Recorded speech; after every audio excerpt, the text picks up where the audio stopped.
So if you have Bibles, turn to Galatians chapter 3, please. And we will take another look at Rob Shaul's teaching.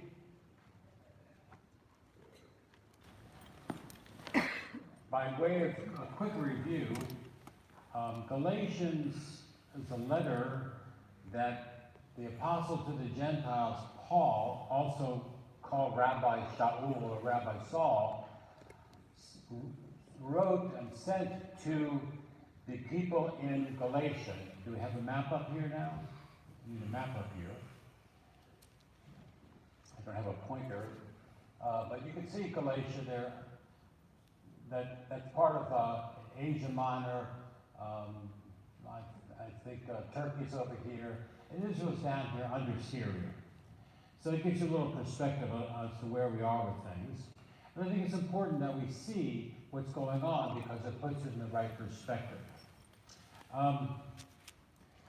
As we've been talking about, the letter to the Galatians is 6 chapters. When Paul wrote it, it wasn't 6 chapters, but Bible publishers have said, oh, let's break this up into 6 nice, easy chapters to grasp and learn from. So it works like this. The first 2 chapters happen to be Paul's biography, where he explains his background, he explains his calling as an apostle to the Gentiles. He wasn't one of the original 12 apostles, so he had to make a point that he had a special calling from the Messiah himself. He was even more apostolic, if you will, than the other 12 apostles. He explains in the first 2 chapters that he was a very good student in the yeshiva, in the school in Jerusalem. He probably got top grades if there were such things. He was very knowledgeable. He was on his way to becoming a head rabbi. He was really a big shot in the world of religious theology in the Jewish environment. Yet something happened to him. He was a major persecutor of the Messianic Jews of the first century, and I call them Messianic Jews because that's what they were. They were Jews that followed the Messiah. Some people call them Christians, but we don't, because we want to make the point that these followers of the Messiah in the first century were actually Jewish followers of the Messiah. So we call them Messianic Jews, even though the term Christian means the same thing in a way, because Christian means sort of little messiahs, or students of the Messiah. So these people in Jerusalem were Messianic Jewish people, and Paul was the #1 persecutor of these people. Can you imagine that? Here Paul, a very religious Jew, a Jew who followed the Torah, followed the ways of God, but he persecuted the Messianic Jews. He thought he was doing God a favor by doing this. Little did he know what he was doing. So he was called to preach the good news in Asia Minor. So he left Jerusalem, he went to Asia Minor, and he was trying to present the good news of the Messiah to the Gentile world. Now, we don't exactly know why God chose Paul to be the apostle to the Gentiles, and it really doesn't matter. You know, maybe he was so Jewish he wouldn't lose his identity. I don't know what it was all about. But here is Yeshua, the Messiah, choosing this Orthodox or observant Jewish scholar to be the apostle to the Gentiles. It would not have been my strategy, but hey, what do I know? It's God's strategy. It's going to be a bit better, don't you think? Anyway, he was not one of the first 12, but he did have a relationship with Yeshua when God called him to do this work. So today we're going to look at what Paul posted to the Galatians and then learn more about the Abrahamic promise and what it means to us. So the first, chapter 3, verses 1 through 5, read these. I'm going to explain that first. I call this section the posted message. And it begins with a nice pleasant greeting. You stupid Galatians! Who has put you under a spell? Before your very eyes, Yeshua the Messiah was clearly portrayed or posted as having been put to death as a criminal. Nice way to talk to your friends. But Paul knew he had to get their attention, and had to get their attention fast, because they were going off the deep end. Who were the stupid Galatians? Now this is a very important question for all of us to get. Who were the stupid Galatians? There's not clear teaching on this, but I'm going to suggest from some of my reading I've discovered that they were probably Gentile proselytes to the Messiah's teaching, because that was Gentile land up there in Galatia. And these people had trusted Yeshua's work for their salvation. So the stupid Galatians were probably Gentiles who thought, though, that they should do more. They wanted to become super Jews, to be even super saved. Probably to win more of God's favor. They were probably proselytes who didn't quite understand the real ways of God. But who was Paul referring to with the words, "You stupid Galatians, who has put you under a spell? Who has bewitched you?" Some translations have it. So he's accusing these friends of his, who he led to the Lord on one of his trips, of being stupid, because some people came and bewitched them, tricked them, put them under a spell. Who was he referring to? Again, this is not a politically correct question, and nobody knows for sure who he was referring to, but here's a few theories for you to consider. Some say it was the circumcision party, also the Pharisees, that had come up from Jerusalem after they heard what was happening in Asia Minor through Paul's ministry. They had heard that Paul was winning thousands and thousands of non-Jews to the Messiah. The word had gotten back to them. In fact, Paul talked about that on one of his trips back to Jerusalem to meet the leaders of the Messianic community in Jerusalem.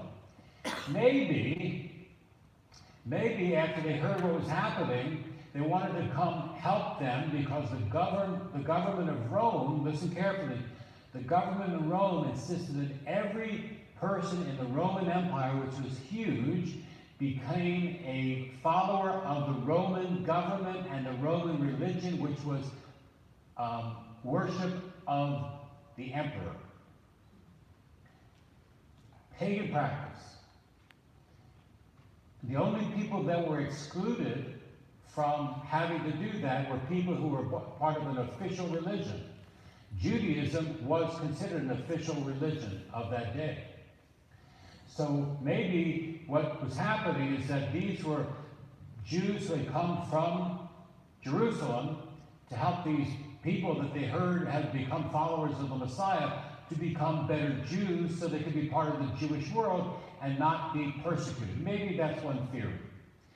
Possibly they wanted to help them for another reason. Being Jewish, especially back in that day, was a big deal. It was not something you just, "I'm Jewish, done with the story." No, there were a lot of things you had to do, learn, you had to change your behavior. There were major things to think about, minor things to think about. It was a 24/7 job to be Jewish. And these people from Jerusalem had devoted their lives to becoming like this. They had learned it all. They were major official Jews. So maybe these were the zealous Jews who now were jealous over the fact that here these were new believers, Gentile believers, who all of a sudden were adopting some Jewish ways, but they didn't go through all that they had to go through in their background. After all, they had spent their whole lives learning what it meant to be a Jew, and here are these people coming along, and they got it all figured out. They hadn't learned all the weighty matters of the law, the nuances of the law. This happens nowadays. A lot of people who are not Jewish from birth join Messianic Jewish congregations, and they think, well, I'll just wear a kippah, or maybe I'll wear tzitzis, fringes, or maybe sometime I'll come to a service, and that's about all I have to do. Maybe I'll keep a couple holidays, but being Jewish back in those days meant a lot more than it even does today. It was a major thing to be a part of the Jewish world in those days. So I caution Gentiles, those of you in my congregation, those of you that are hearing this through Facebook, that a Gentile doesn't just automatically get entry into the Jewish world by saying, I'm going to be Jewish. I'm going to wear a tallis, I'm going to wear a yarmulke, I'm fine. There's a lot more to it, We're going to talk about that in a minute. So let me remind you, Paul was very glad that anybody wanted to follow the Torah. Paul was not antinomian, meaning anti-Torah. Paul was pro-Torah. Even though he was the apostle to the Gentiles, he was pro-Torah. He's the one who said that the Torah is holy, just, and good. He just wanted to make sure that these folks understood that keeping the Torah and keeping the traditions had nothing to do with their salvation, because that's what they were starting to believe, that they could be super saved Gentiles. Not only were they saved by Yeshua's sacrifice, but they were going to add all kinds of add-ons to that and become really super saved. Like McDonald's has a super saver drinks that nobody can drink. Yeah, that they were going to be super saved. So he reminded them that Messiah was publicly portrayed or pictured through the powerful preaching of Paul, and the thing that they needed to remember was his crucifixion. That's what saved them. His sacrifice, not anything that they did, but who they trusted and what he did. So in verse 2 he says, I want you to know from just this one thing, did you receive the Spirit by legalistic observance of Torah commands, or by trusting what you heard and being faithful to it? Are you that stupid? There's that word again. He did not mince words. He was not the least bit politically correct. Can you imagine if I stood up here one day and called you stupid? You would not like that, right? I wouldn't do that, because I'm politically correct and none of you are stupid. But these people are really stupid. So he says, you have heard, are you that stupid that you having begun with the Spirit's power, do you think you can now reach the goal under your own power? He couldn't believe that they were that stupid, that they were going to throw away this wonderful gift that God had given them. So again, he doesn't have any problem calling them stupid once again. They were about to lose it all. Were they not going to enjoy the fullness of lives in the Spirit by their own efforts, by their own strength, or were they going to let God help them in their lives? Paul could not manage to keep the essence of the Torah. Paul probably kept all the laws externally. I would grant him that, because that was his whole life's work. And there are people I know, some I talk to regularly, that are Orthodox Jews who really, really, really do keep all the laws. It's not even a discussion. The question is, do they do it from an external perspective, or is it something internal that's happening to them? Paul could not keep the Torah the way it was meant to be kept. Neither could the people of Israel those days. And you know why? Because the Spirit was not there. Paul can't believe that his Gentile friends in Galatia are trying to do this. They forgot Ezekiel 36:17. You all know this verse. And I will put my Spirit within you and cause you to walk in my statutes and to be careful to obey my rules. This is an internal thing that happens. God says, and someday I will put my Spirit in you, and that will cause you to walk in all my statutes and make you careful to obey my rules. And not external motivation, internal motivation. And it's like Jeremiah 31:32 says, for this is the covenant that I will make with the house of Israel after those days. I will put my Torah within them, and write it on their hearts, and I will be their God, and they shall be my people. Once again, the message is that the Spirit of God is going to be given to the people of Israel so that they could follow his ways. Because you know, when you walk in God's ways, you get extra blessings. Not extra salvation, extra blessings. So Paul, quite cognizant of these promises to Israel, could not believe that these Gentile friends of his in Galatia, who had gotten in on the program freely, didn't cost him anything through the preaching of his own preaching, are now ready to jettison the wonderful blessing to try on in their own strength and ability to follow God's ways. He can't believe that they're thinking of doing that. It's kind of like this story. Many years ago, when I was younger, which was a few years ago, we didn't have a power lawnmower. We had one of those push mowers that you push it and the blades turn. Some of you may have seen those. They're antiques now, I think. Maybe some of you use them. More power to you. But I was, a teenager, and my job was to mow the lawn once a week. I didn't like doing it at all. But I did it, because I had to do it. My job. My father would be very upset when I didn't mow the lawn. No allowance, basically. Then one day, we got a gasoline-powered lawnmower. It was pretty cool. It actually ran by itself. You could get it started, and you didn't have to push it. It kind of just did its own thing. You just guide it and keep it from going into the street or running over your dog or something like that. But it was a pretty cool thing. Had bells and whistles. All you had to do was just guide it with your finger almost, and it would mow the lawn. The only reason one would want to return to the non-powered lawnmower is perhaps to identify with history.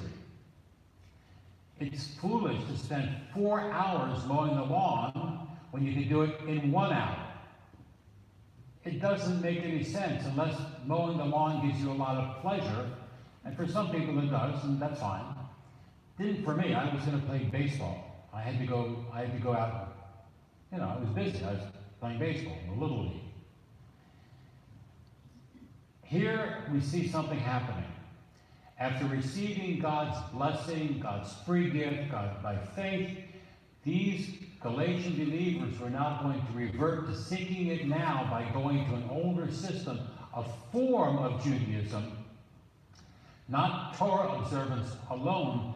They were going to return to the external trappings of Judaism, to the hedge around the law that was given by the rabbi to protect the Jewish people from breaking the law. It was called the hedge around the law. So you have a law about the Sabbath, and there's a whole book in the Talmud about how to keep the Sabbath. The Bible says, remember the Sabbath day and keep it holy. What does that mean? Nobody knew for sure, so the rabbi said, well, this is our job, we'll interpret it. So now if you want to follow the laws of the Sabbath, it would take you about a year to read up on what that means. We believe, and I believe, that you can learn how to keep these laws by God's Spirit showing us eternally. But in those days, that's not the way it was. I am not antinomian, I am not anti-Torah, nor was Paul. But like him, I would affirm that the Torah is holy, just, and good. And as he said to Timothy, his, quote, son in the Lord, one of his disciples, many centuries after the Torah was given, he said, the words, the Torah is valuable for teaching the truth, convicting of sin, correcting faults, and training in right living. How does that sound? It sounds like a wonderful thing to have, the Torah. And we should study it, which we do every Shabbat. We like Rabbi Foreman's teachings, and sometimes I'll teach the Torah, and we'll have discussions about it, because we know that the Torah is valuable for teaching the truth, convicting of sin, correcting faults, and training in right living. So I'm not anti-Torah at all. I'm pro-Torah. The Torah teaches the followers of God how to live successful lives, but I would say that following the law of God because we love God and have received His Spirit in our hearts is far better motivation for following the Torah than being forced to do it, or being threatened to do it, or thinking that by doing so you'll win salvation. That is not true. To reinforce his point to the Galatians, he says, have you suffered so much for nothing? If that's the way you think, your suffering certainly will have been for nothing. In other words, if you're going to abandon the salvation you've gotten as a free gift, and you're going to start keeping these external practices in the hopes to receive extra blessings and extra salvation, your suffering will have been for nothing. What about God, who supplies you with the Spirit and works miracles among you? Does He do it because of your legalistic observance of Torah commands, or because you trust in what you've heard and are faithful to it? What is he talking about when he speaks about suffering? Here's a few ideas. He says, you have suffered. He's talking to the Galatian believers. They've suffered. There's nothing really in the Bible that says what they suffered from. So here's some ideas to consider. I think they might have suffered. Now remember, these are Gentiles who have adopted Jewish practices. I think they suffered from their families and their communities like some of you have done. They abandoned the ways of the Gentiles, of the nations, and adopted the ways of the Jews of Israel because they thought that's the right way to be. Some of you, when you told your pastors that you wanted to adopt the Messianic Jewish lifestyle, maybe observe Shabbat on the seventh day, not the first day, which is not a Shabbat, or maybe stop eating crabs or lobster or shrimp or bacon, and you told somebody that, they probably thought you were nuts. In fact, I remember when I first became a believer in 1973, I had the opportunity to speak in a church shortly thereafter to give my testimony, and one of the people said, here's a ham sandwich. Prove that you're a believer. That was their understanding. That meaning, prove that you're no longer a Jew, because now you're a Christian. That's the way they saw things. It was a false dichotomy. But some people have seen things like that, and I would think that some of you have been ostracized by pastors, by families, by friends, because you've taken a stand for the Jewish way of living, right? How many of you had any kind of, let's say, criticism or persecution for doing so? Raise your hands. I think that's like 90%. So maybe the Galatians had suffered from the hands of their family and friends by saying, we're going to go the Jewish way here. Or maybe they were persecuted and suffered from the hand of the Jewish people and their desire to join the people of God. Keep in mind, as I said, Judaism was an authorized Roman religion, and it had its own ways of doing things. So these Galatians might have wanted to join this group to avoid being killed if they would not profess allegiance to Rome and to the Emperor of Rome. In other words, they may have wanted to join the Jewish people to get out of being in a situation where their lives are at stake, because these are believers. They couldn't worship the emperor because they already knew who the true God was, and maybe by joining Judaism that would get them out of trouble. Who knows? So maybe that's what they were doing, and they had to suffer a little bit because perhaps the Jewish community knew where they were coming from. And here the Jewish community was very well established in Rome by this time. They were an authorized religion. And here are these Gentiles who are now coming alongside saying, hey, we want to be with you. Maybe they were doing that to escape persecution from the Roman government because they would not worship the emperor. And maybe they suffered, like some of you have told me you suffered, because they felt like second-class citizens. Some of you told me that in a man you feel like second-class citizens because you're not Jewish. You were not born Jewish. And who knows if that's not what they were talking about. And maybe the Jewish community that they did have in contact with kind of was snobby toward them. Remember, Judaism was a very appealing religion in Rome. Why? Women were highly respected, families were held in high regard, and joining a community that looked after one another was very encouraging and very comforting. To be in the Jewish community was a good deal for these Gentiles who came from who knows where. Helping people was a way of life in the Jewish world, and these recent converts of Paul's wanted some of that. So it's probable that these people to whom he's writing went through all sorts of suffering to get in and become an MOT. You know what an MOT is? A member of the tribe. A member of the tribe. They wanted to be MOTs. But keep in mind, to become an MOT, it begins with adult circumcision. And for women, it means a naked mikvah. You had to go into a mikvah, a pool, naked. So there were some entrance issues that they had to consider. Joining any group often has an initiation ceremony, but by doing it, they believed that they would have a better relationship with God. Yet when they initially exercised trusting faithfulness, they became eternal children of God, that the Most High, El Elyon, did not need them to do anything more. They didn't need to do all this stuff because they were already part of God's holy family. Yet, some of them wanted to join. They had their reasons. So in the second part of this section, he reiterates the promise that God made through Abraham. Let's look at this. Verse 6, it was the same with Abraham. He trusted in God and was faithful to him, and that was credited to his account as righteousness.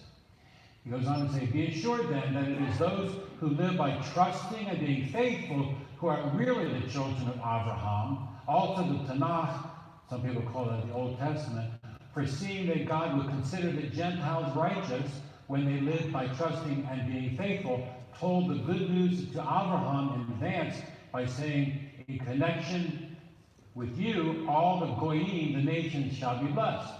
So then, those who rely on trusting and being faithful are blessed along with Abraham, who trusted and was faithful. So to support his point that the way to be is one who has trusting faithfulness in Yeshua's trusting faithfulness. As Yeshua trusted his Father, so we trust our Father as we identify with Yeshua. Keep in mind, it wasn't that Abraham merely said, okay, I believe this. He demonstrated his faith by offering up his only son, Isaac. You remember that? The Akedah, the heir of the promise that God had made to him in his old age. But Abraham was willing to take action. James writes, what good is it, my brothers, if someone claims to have faith but has no actions to prove it? Is such faith able to save him?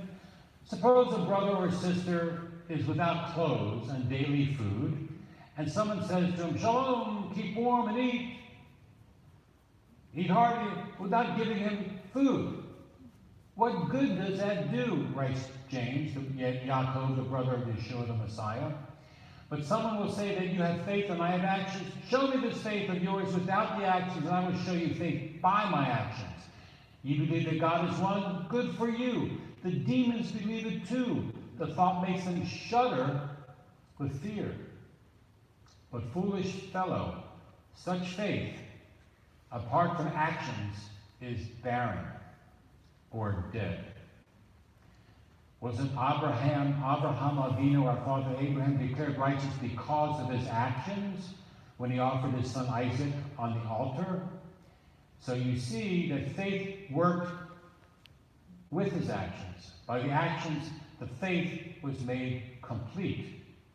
And the passage in the Tanakh was fulfilled that said Abraham had faith in God, and it was credited to his account as righteousness. He was even called God's friend, writes Jacob. In other words, Yaakov understood that just belief is part of the story. The story is fulfilled and finished when actions follow the faith. Does it make sense to you?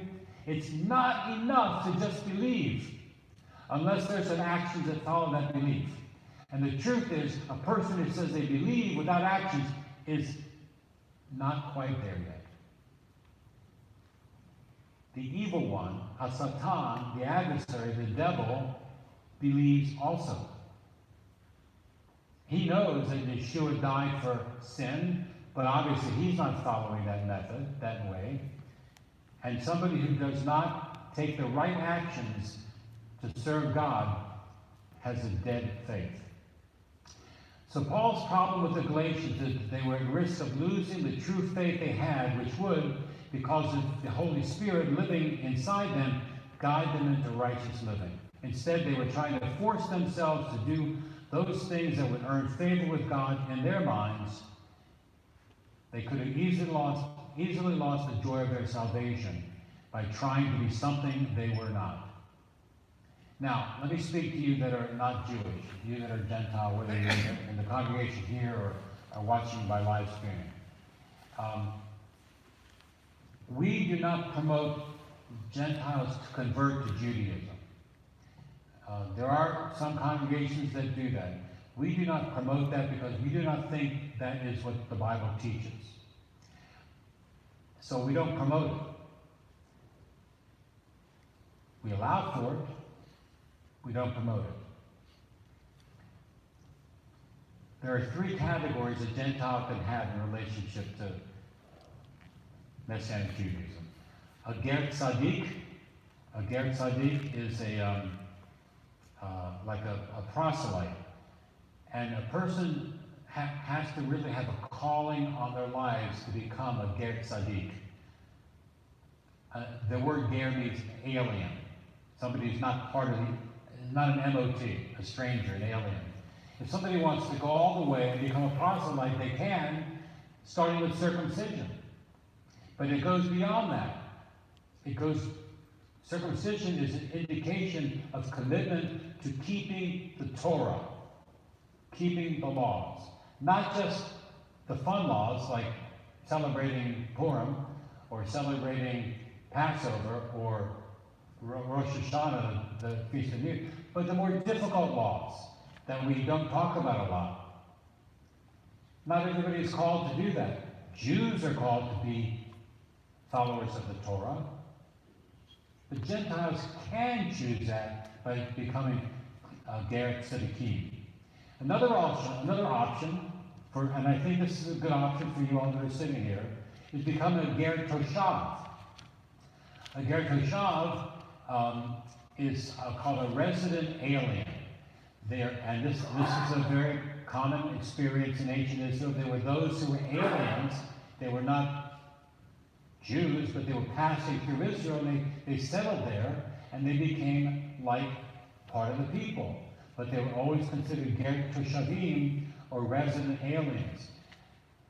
They worshiped with the Jewish people like you do. They adopted many Jewish customs, the way many of you do here at Emmanuel. They just did not go all the way through circumcision and the other practices to become ger tzaddikim.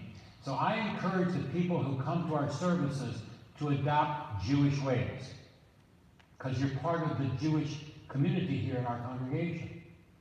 So if you see somebody wearing a tallis, I think it's okay for you to wear a tallis, because this is part of our practices here at Emmanuel. If you want to wear a kippah at services, that's fine. If you want to bring food that's not treif, that's good. Becoming a ger toshav is a good idea for members of the congregation. The last category is something that's a little broader, and I think this is more pertinent to the people that might be listening through live streaming. It's called a God-fearer. A God-fearer. These are people who are sympathetic toward the Jewish people. They attend synagogue services sometimes. They financially support synagogues. The key example of this is a man named Cornelius, who was a Roman centurion. He was not a Jew. He never practiced Judaism, but he was a Roman centurion. Yet, It says in Acts, he prayed for the people of Israel and he financially supported the Jewish people of that day. It said that he financed the building of a synagogue. So there are people who might be God-fearers who want to be part of it, but not to a total degree, yet they want to help support the Jewish people. I would love to know that there are people watching live streaming who are God-fearers. They don't have to do all the Torah practices, but if they want to support what we do, wonderful. We need people like that. Every Messianic congregation does to help us fulfill our vision to reach Jewish people with the good news of Yeshua and to teach Christians about their Jewish roots. So what do we conclude from Galatians 3:1 through 9? First, we conclude that Paul was willing to confront Peter about his hypocrisy. We learned that last week. He was eating with Gentiles when no Jewish people were around. It was allowed, but he was trying to hide what was going on when the people from Jerusalem came. He was being hypocritical. Paul confronted him. You know, Paul reminds me of another Jew, Howard Cosell. Anybody know who Howard Cosell is? If you're a little older, he was a wonderful sportscaster from New York, great New York accent, and he was his main slogan was what? I'm going to tell it like it is. And he just spoke the truth wherever he went. He became good friends with Muhammad Ali. They had a very interesting relationship. I would love to have been a fly in that wall. So Paul was willing to confront Peter. He was also willing to confront his flock in Galatia by calling them stupid if they were going to now try to earn their salvation, which had already been given to them as a free gift. Another thing we learn from this portion is that God's Spirit, which was promised long ago to Israel, had been given to the believers in Galatia to guide their lives, along with the written Word of God. Can you imagine how the Jewish people felt when they've been hearing all these promises about God's Spirit being given to Israel one of these days that we just read about from Ezekiel and Jeremiah, and all of a sudden they hear, hey, God's Spirit's up there in Galatia among the Gentiles. They must have freaked out a little bit. They've been waiting all these years, and now God's Spirit's been given to them. Goyim, what happened? God was expanding his program.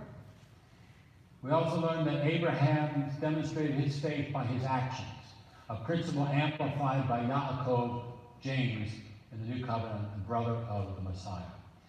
And we also learned that for our work to be fuller, we do need to allow God to help us have more trusting faithfulness in what Yeshua did for us by carrying our sins and shortcomings on his back through his beatings.